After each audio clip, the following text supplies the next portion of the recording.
Yo, yo, yo, welcome to the Murg Mayhem podcast. I'm your host, TMURG. Y'all might be wondering what type of podcast, what type of show, what type of production is this? This is a sports-centric podcast. And each day, depending on what day I do an episode, each day will have a special subtopic. But we'll get into that later in the show. Today is the first episode of many to come. I have always wanted to do a podcast. I started one in high school. Thanks to my teacher, Miss Roberts. I didn't understand what a podcast was at the time, and then learning with COVID and hearing people on Spotify, YouTube, I was like, I want to do one. I've been around sports my whole life. I've played baseball with guys that are in MLB. I played basketball. I play with basketball players that are in the NBA or trying to go to professional. I have always loved watching MLB, NFL, NBA. And now that everyone can voice their opinion, I was persuaded to some friends of mine, and I want to thank them for pushing me to start this. You know who you guys are. And one person I would like to thank for inspiring me, other than my friends and family and so forth, Stephen A. Smith, who has been on First Take, Skip Bayless. Those two were the guys that I have watched as a kid and growing up, watching them to see how they can take information, not only stats, but also how to listen, debate, and their vocabulary and their knowledge of what the subject was. And I took that to heart because of how stats and numbers and watching can influence an opinion and also a debate. So to those two, I just want to say thank you for that inspiration ever since I was about 10 or 11. So let's get into it. So one of the things that happened last night was the NBA ALLSTAR reserves. Roughly seven players from the East and West were chosen by the NBA coaches. A lot of people are questioning some of the obviously they always have people that get snubbed, which is unfortunate because I always think they should have at least 12 to 13 they do have 13 or 14 players for just the recognition. So the West ALLSTAR reserves, if you did not already hear, were Kawhi Leonard, Paul George, Anthony Davis, Devin Booker, Anthony Edwards, Steph Curry, and Karl-Anthony Towns. Those guys in the West, well-deserved. Obviously their stats show for themselves. The two people that were snubbed, of course, were two from the Sacramento Kings, De'Aaron Fox and Domantas Sabonis. Now, De'Aaron Fox is averaging roughly 27, 5 rebounds, and about 6 assists. So, and then Sabonis is averaging 19 points, 13 rebounds per game, and is one of the double-double leaders, if not the double-double leader, either ahead or behind, obviously, probably Nikola Jokic.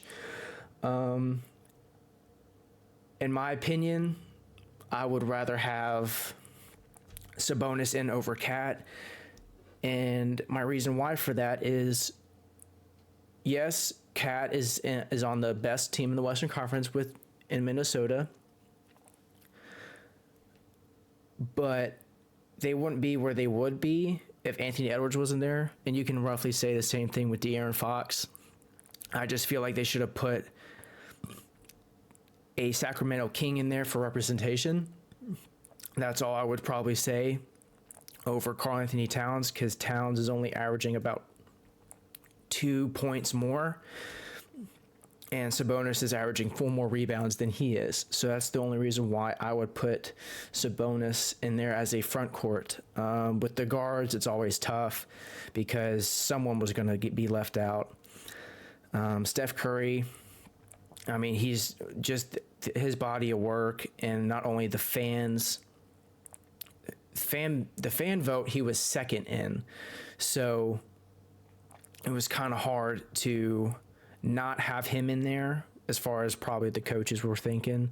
But I mean, the West lineup starters in itself, I mean, me personally, I didn't think Steph Curry deserved the starting spot just because of how well Shai Gilgeous-Alexander and Luka were playing this year. But that is my take on the West All-Star reserves. The East, I don't really have. I have way more problems in the East than the West.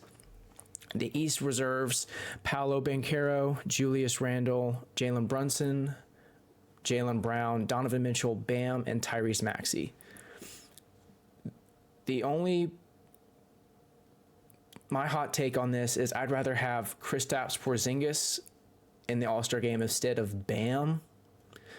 Bam is averaging a few more points, but I just feel like Porzingis deserves that spot and ahead of him, because Porzingis is on the best team in basketball as far as record in the Eastern Conference and in the NBA, and it'll make the game more fun because you have a guy that's 7'3" who can shoot threes and block the rim. Plus the height advantage, I'd rather have Porzingis over Bam against Karl Anthony Towns and Anthony Davis personally. But, it's the coaches, and Bam is one of the better centers in the Eastern Conference. So no problem with that. The one thing I did see earlier this morning was Trae Young. A stat came out this morning saying there's only been 3 people that have averaged over 25 points and 10 assists a game that's not an all-star. Trae Young is 2 of those people. And yes, is he on Atlanta on a bad team? Yeah. But it's just as far as the all-stars, as far as guards, I mean, Donovan Mitchell is on a playoff Cavalier team. Jaylen Brown, first in the East on the Celtics, and Jalen Brunson has been playing his butt off ever since he got there. Should have been all-star last year, but got snubbed last year. But the East-West, everyone's going to get snubbed one sooner rather than later, or one or the other. But yeah, it's just crazy that Trae Young is averaging 25 points and 10 assists a game and not be an all-star. Some other news that happened in the NBA last night. Steven Adams got traded to the Houston Rockets for Victor Oladipo and 3 second-round picks from Houston. Excuse me. But Memphis, obviously, Steven Adams wasn't playing. He's gone for the year. And Victor Oladipo, I don't think he's played a whole lot of games. It's been a while since I've even seen him on the court because of his injury history. What do I think about the trade? Memphis, I mean, they have no front court depth right now with all the injuries they've had with, obviously, Adams, Brandon Clark. So the only front court guys that they have right now are Santi Aldama, Xavier Tillman, if he's not already hurt, Jaren Jackson Jr. So it's a very small rotation for them as far as bigs. So hopefully they can find a guy that they can trade for before the deadline, or a vet minimum that's a free agent. For the Rockets, it's a great trade. Not only do you have a backup guy next year, but you can also use Steven Adams' knowledge of the game and veteran leadership for Alperen Şengün, who then again, also could have made the All-Star team. This is his first or second or third year in the league, and just being a young cornerstone for that Houston Rockets team. Plus, Steven Adams reunites with former teammate Dylan Brooks, who he's been playing his butt off this year as well, regarding what happened with LeBron last year in the playoffs. So good to see that from him. As far as other NBA news, that is it last night. Other than forgot one more thing. The Lakers played the Celtics last night without LeBron or AD, and Austin Reeves, who arguably is the third best player on that team. You could argue Rui just because of his offensive efficiency coming off the bench in key spots. Obviously, he was both of them were key contributors last year to their playoff run. Reeves went off 32 points. Russell was able to get a lot of teammates involved with 14, I believe, of assists last night, which, if you notice in the game, there was the ball movement there was a rapid fire ball movement throughout some of their possessions. With that game last night, I think the Celtics just gave up,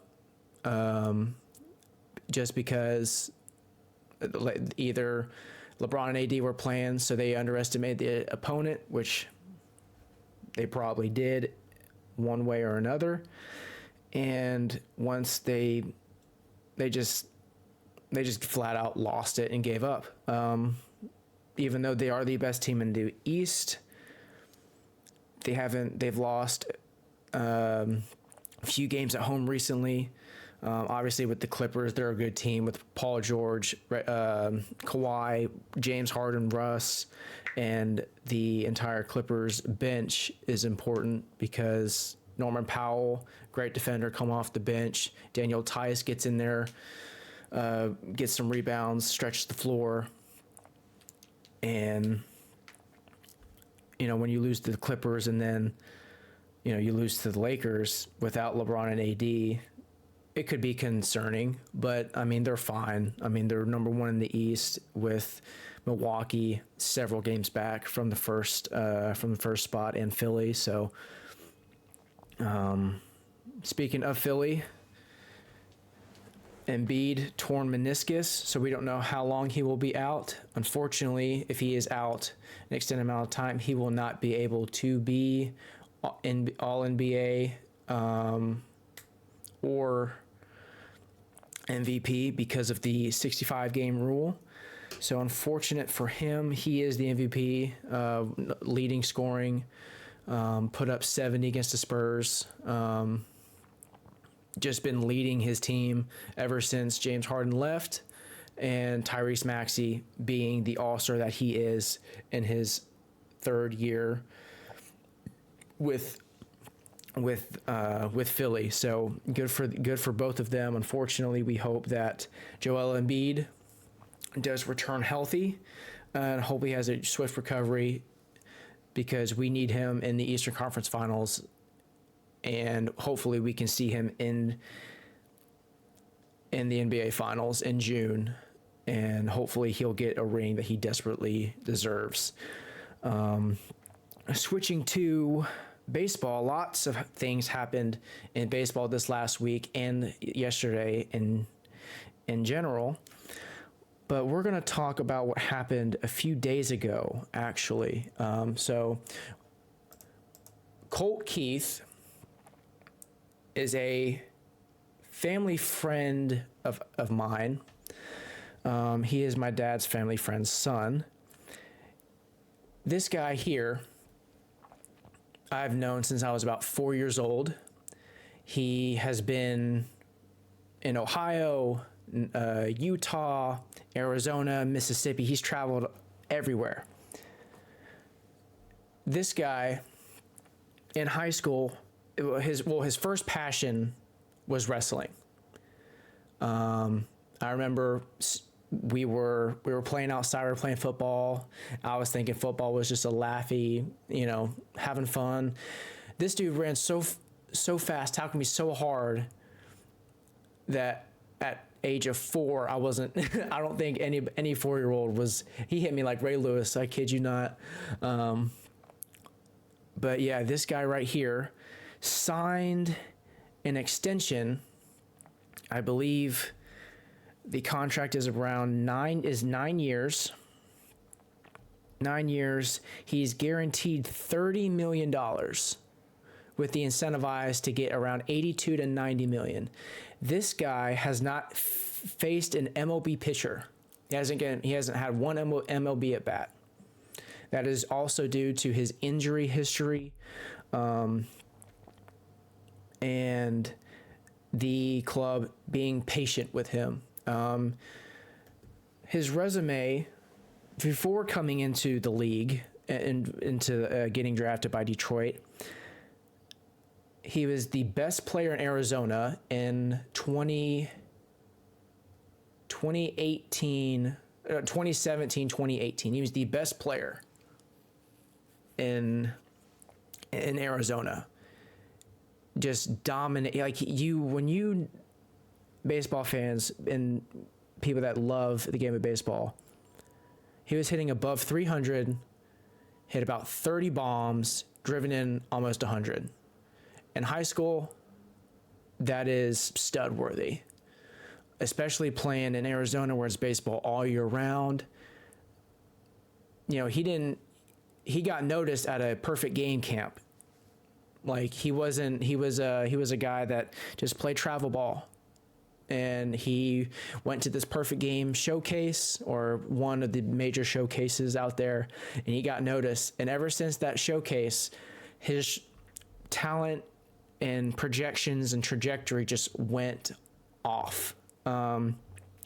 He then, this is a joke here when I say this, he then decided to leave Arizona because I guess he wanted to find another challenge, and he went down to Biloxi, Mississippi. In Mississippi, there's a guy named Blaze Jordan who, in the same year, won Mississippi baseball. Prior, Colt came down to Biloxi, Mississippi, to then take the Mississippi Gatorade Player of the Year. And I might also add the Baseball Player of the Year in Arizona was also Gatorade. So he won 2 Gatorade Player of the Years in 2 different states in the matter of a year. If not for COVID, he had the opportunity to also get that in 2020. In the 2020 draft, he was selected in the 5th round, and his signing bonus was about $500,000. That year in 2020, the amount of money they were able to give players wasn't very much due to the pandemic. And you're like, if some of you listeners are thinking, well, he hasn't played a game in the pros. He's all, we can assume he's played in the farm system. You are correct. He has not, but he got this extension not only due to the hard work that he has put together in AA, AAA, and so forth. Last year was his first full healthy year, meaning he only played in 22. He didn't play a lot of games because of his arm injury that he had. He only played 48 games, as you can see over here. So you're wondering, why did he get this contract? Well, you can see it in this first line here. I also have it on my paper as well. Colt last year hitting in AA and AAA. Had a 306 average, 380 on base, 552 slugging, and 932 OPS. This is between 2 levels in a year. And it's the jump between AA and AAA is difficult for some players because there are actually MLB quality guys that are in AAA that either are just going for a rehab start or they're just going for to try and make trying to wait for a roster spot to open up. He made it to the Futures game, and the Futures game is basically the Rising Stars, the game where like the old school way of the rookies, sophomores. That's what this Futures game is basically like. And he was a participant. He and Justin Malloy, who is also very talented, both of them were participants for Detroit in that game last year. Colt went 1-for-1 with a walk. And so y'all are asking, well, and in that, you're like, well, that was only a Futures game. You know, we saw 2 at-bats against guys that are in minor leagues. Well, that's true. But if you look at his stats in the games played, he played 126 games. Now, with that being said, there's 162 games in the MLB season.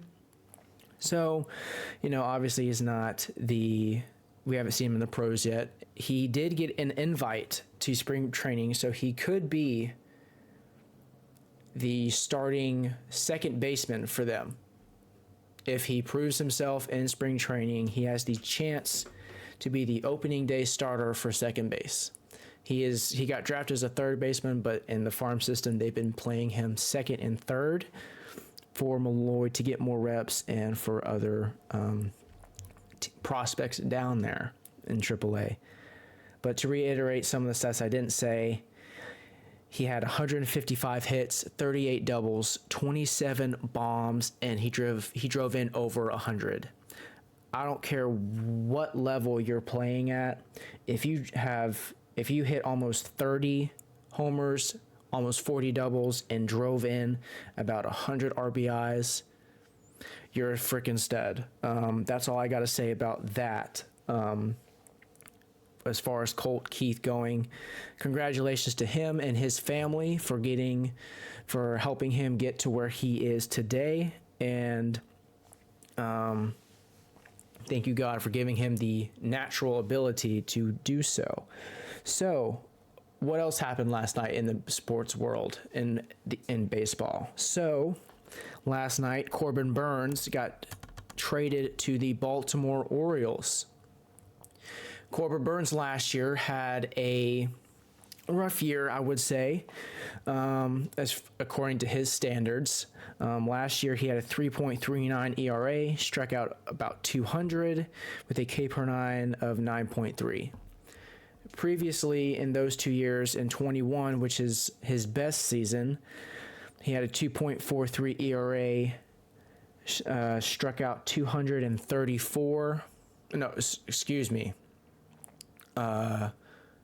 Struck out 234 with a K per 9 of 12.6 when he won the Cy Young. So, who did the Orioles give to Milwaukee? They gave Joey Ortiz, an infielding prospect, and the 2024 second round pick DL Hall. Excuse me.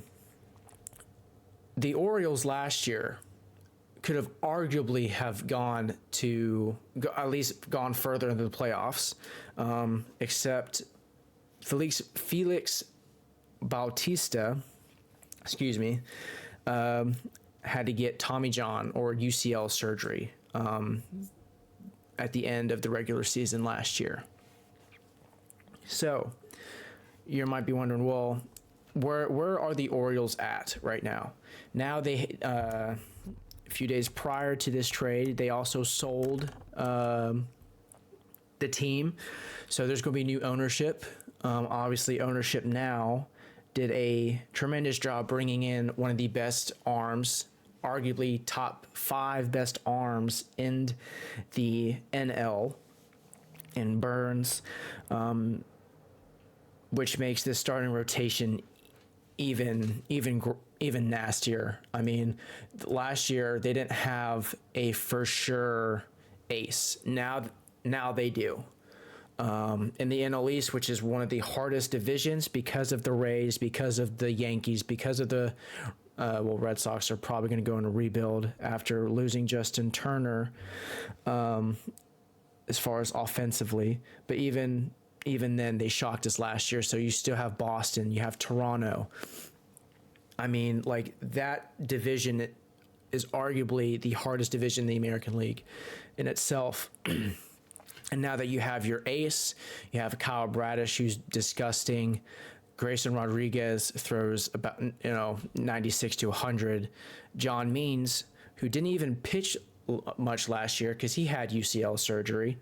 In his 4 games, he had a sub-3 ERA in 4 games. So obviously not a great sample size, but he did have a no-hitter a few years ago. So he does have the stuff. He has the location. And that big 4, if they were to go to the postseason, that 3, I would probably say John Means for a lefty arm. But those 4 names, Corbin, Burns, Bradish, Rodriguez, and Means, is a good 4-game starting rotation. Now, with Bautista being out, they did sign Craig Kimbrell, who's first ballot Hall of Famer, went to the World Series with Philly, not last year, the year before last year in 2022, unfortunately losing to the Astros. But you bring him in with, by what the stats say, among all the stats and, averaging them out together with all the other teams, they were the 5th best bullpen in the regular season. Cano was an all-star. Bautista was an all-star. Ciano Perez is a tremendous lefty. Cole Irvin with different speed differentials. Keegan Aiken, location guy. Dylan Tate, weird arm slot, but he can definitely move the ball. This team, and with Danny Colomé coming back, Ciano Perez coming back, and those 2 were free agents that they were able to come back. Another coming back to the Orioles who was there with Machado and Chris Davis. James McCann is also back, backup catcher for arguably the best catcher in the American League, Adley Rutschman. But yeah, I mean, this team is stacked. They have Gunnar Henderson, who had an incredible rookie year last year. Was slow out the gate, but second half, he was one of the reasons why they got into the playoffs. Austin Hayes was an all-star. Hessen Kjerstad, if you don't know who he is, just look up Arkansas highlights on YouTube, and you'll see why he is a force to be reckoned with. Hopefully this year when he gets more playing time, because he's a flat-out stud. Cedric Mullins, I mean, one of the best center fielders in the AL, and Santander, is one of the best switch hitters in the game. Obviously, with DH, it might be Ryan Mountcastle, who's one of the best lefty killers in the AL East. So this team, I would say, the best team in the AL East. Obviously, with the Yankees acquiring Juan Soto, Alex Verdugo, Trent Grisham, and other free agents, I would say that the Orioles, because of their consistency last year and how they performed, they are the number one. They are the team to beat in the AL East. That is it for the baseball section of this. Oh, just kidding. Gotcha. Today and a few days ago as well, Oakland signed two vet starting pitchers. Oakland, if you all didn't already know, they are moving to Las Vegas. a lot of owners last year were frustrated because of, since they are a small market team, they did not want to put more money or the effort to get players for their club in Oakland. And they were probably I think they were the worst team in baseball last year. So they moved to Las Vegas. They are building their stadium now. It should be ready by the time the season does start. But they signed 2 veterans starting pitching. Today they signed Ross Stripling from the Giants, I believe. And then they also signed Alex Wood. Those 2 guys, they are going to help the young pitching staff of Oakland. What is there really to say about Oakland? They are rebuilding and trying to get young talent through the draft and building up from farm system. But there is one free agent, not only could help Oakland, he could help every team. One guy that is a free agent who I'm still surprised is still out on the market is Hyunjin Ryu. He had Tommy John in 23, and he only pitched in 11 games last year, but those 11 games, they all came in the second half. He did fairly well to get them into the playoffs, or at least try to get them in there. He went 3-3 with the 3.46 ERA and 52 innings with 38 punchies. So right there, in a small sample size of what he was last year, he wasn't able to get into a rhythm as other starters were. But for him coming off Tommy John, and those numbers right there are what every team needs, especially from a guy that can locate movement. Even though his velocity is not there as it was with the Dodgers, he is still a guy that can eat up innings and knows the strike zone on how to move the ball. And now to transition to what everybody else is talking about, or a preview. The Super Bowl is being held also in Las Vegas. The teams are the Chiefs and 49ers. Going back to last week, the Chiefs played the Ravens, Niners played the Lions. The Ravens definitely choked in the regular season. They're always a really good team, but in the postseason, they do kind of fall short.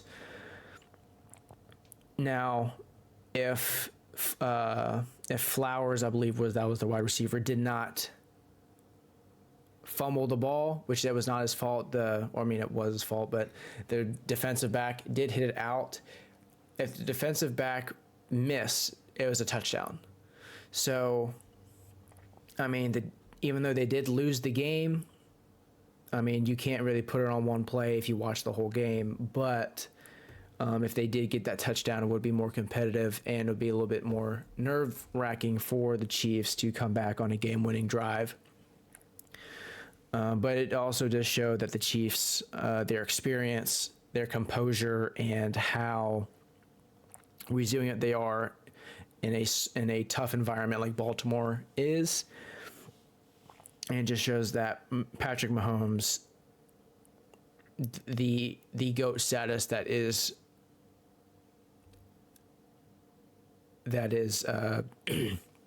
coming along with his name and his accolades.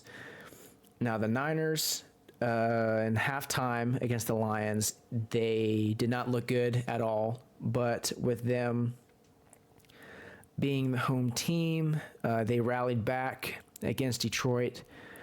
Detroit just, like the Ravens, they lost. They just fell apart. But for Detroit, being in the playoffs was huge.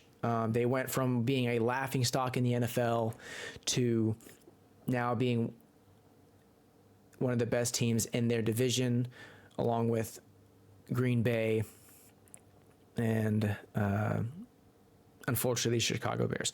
But with that,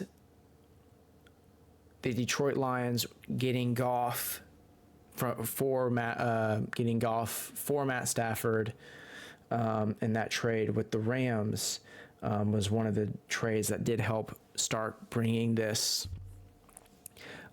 team around, and not only getting their coach Campbell instilling the grind and tough attitude. They were able to turn this team around, and for the Lions, I rooted for them. I wanted them to go to the Super Bowl, but they defied the odds and exceeded expectations this year. And with that being said, you can't be this season was not a disappointment. Hopefully Detroit can take this as fuel for the offseason to get back to this game and hopefully go to the Super Bowl in the next few years. So with that being said, with the Chiefs and Niners, it's going to be a tough game. Both defenses are really good. The Niners is an elite defense, not only with Joey Bosa on the front line, but with the linebacker play of Chris Young from Ohio State. Both Ohio State guys, by the way, were on the same team at one point. So you have those two guys pass rushing and also Chris Young disguising too, being a spy and everything according to like that. But at the end of the day, it's going to be who puts up the most points. I think that the Niners are going to beat the Chiefs. I am rooting for them. The only thing that the Chiefs have that the Niners don't have is experience. So that's going to be a big part of that game. But at the end of the day, with Kansas City, can their receivers catch the ball? This is one of the bottom lines with them. Rice running it up. He's going to be a key factor with the running game, both sides. Obviously McCaffrey as well with the 49ers. It's going to be a fun game. I'm excited for that game. And hopefully it'll be a good one and not a flat out blowout. And the person who is performing this year is Usher, so that'll be a good halftime show. Hopefully the commercials are good as well. Recently they have not been very good, or there'll be like one or two or three, and then that'll be it. But yeah, that is what happened in yesterday of sports and this past week. So y'all might be wondering, I mentioned something early in this episode in this show about what special segment are you talking about? So Friday, when this is being uploaded, I want to have not only be sports centric and follow what's going on in the sports world, but since I am 22 years of age, I like to have fun and I want to have a broad audience. And one of the things that I was thinking about doing was a special segment of a day, right? And I play video games. So Fridays are going to be Fiction Fridays. It might change, but as of now, in my scheduling, it's going to be Fiction Fridays. So what is Fiction Friday? Fiction Friday is going to be a little special segment, either halfway or in the middle. And it's going to be either about, Marvel, DC, Harry Potter, Star Wars, video games, shoot, even some shows, movies, whatever I want to bring up or talk about. If you want to, in the comments section, either that I will be responding to the comments down there, and hopefully when I go live, soon, I have to figure out how to do that. I'm not really a good tech savvy YouTuber right now, but I will have there will be a chance soon where I'll be able to interact with you live. If you want to call in, type in the chat, and streaming on YouTube, that will be there at some point in time. But Fiction Friday today, Suicide Squad Kill the Justice League just released today. If you pre-ordered it, you were able to play it January 30th. What is this game about? Suicide Squad, if the viewers don't know, it is a DC group of people. So in this game, it is consisted of Deadshot, Captain Boomerang, King Shark, and Harley Quinn. In this universe, or what they say, the Arkhamverse, if y'all have played the Arkham Batman games, Arkham Asylum, Arkham City, and Arkham Knight, this takes a few years after that. And what is this game about? So this game, Suicide Squad Kill the Justice League. Obviously, you'll be playing as a Suicide Squad, but Amanda Waller recruited these members and put in their team name as Task Force X, also known as Suicide Squad. And Brainiac came to Earth and is taking it over, took over Metropolis, brainwashed the Justice League. If you have played Injustice 2, you have an understanding of what he is trying to do at the very end of the game, if you have played that. But Brainiac is a super genius alien humanoid man who wants to conquer the multiverse and conquer worlds for his, not only for knowledge, but in this game he needs to conquer Earth to save his own, or to rebuild his home world. So unfortunately in this game you'll have to kill the Justice League, which I'm excited to. I'm going to play it tonight and upload it on MURGPLAYS. That'll be probably my